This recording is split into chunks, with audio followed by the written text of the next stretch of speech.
नमस्कार, मेरा नाम डॉक्टर सुवर्चला है। मैं जीवा फर्टिलिटी सेंटर्स में साइंटिफिक डायरेक्टर हूँ। नींद और इनफर्टिलिटी का संबंध है क्या, और अगर है तो किस तरह से नींद ठीक नहीं होने से आपको इनफर्टिलिटी हो सकता है, आइए आज समझने की कोशिश करें। सबसे पहले तो है हार्मोन रेगुलेशन।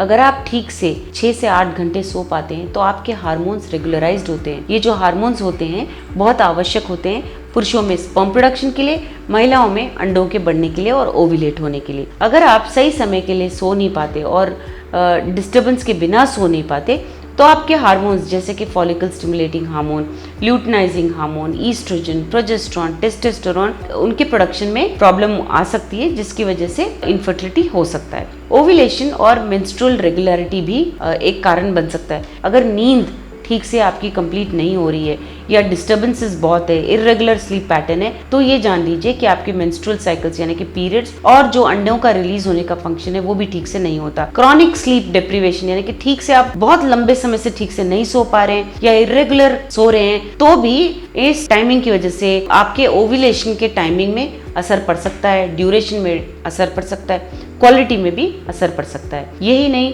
रिसर्च ये भी कहता है जो महिलाएं करेक्ट टाइम पे रेगुलरली सो पाते हैं, मतलब स्लीप पैटर्न रेगुलर भी रहे, उनके पीरियड्स रेगुलर होते हैं और अंडे भी ठीक से रिलीज होते हैं।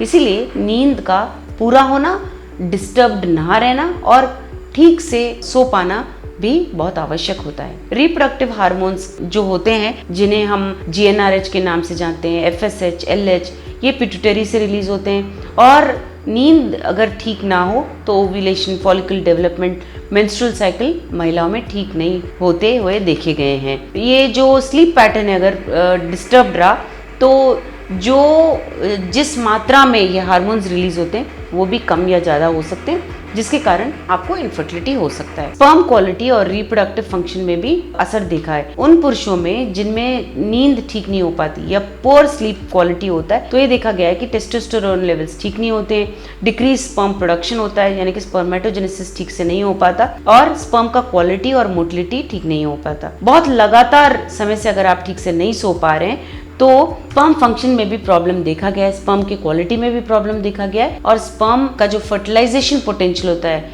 वो भी कम होते हुए देखा गया है। ओवरऑल हेल्थ भी नींद के पूरे ना होने के कारण असर दिखा सकता है। इसीलिए आपको मिनिमम 6 से 8 घंटे सोना चाहिए, रोज सोना चाहिए। और अगर आप कोशिश कर सकते हैं तो रोज वही टाइम पे सोने की कोशिश कीजिए, जिसके कारण आपका जो हार्मोन रिलीज है वो भी रेगुलराइज हो सकता है। इसके बारे में या इनफर्टिलिटी के बारे में और जानकारी के लिए अवश्य जीवा फर्टिलिटी सेंटर्स आइए। Thank you. हमने इस वीडियो को बनाने में बहुत मेहनत की है, ज़रूर हमें सब्सक्राइब और लाइक कीजिए। Thank you.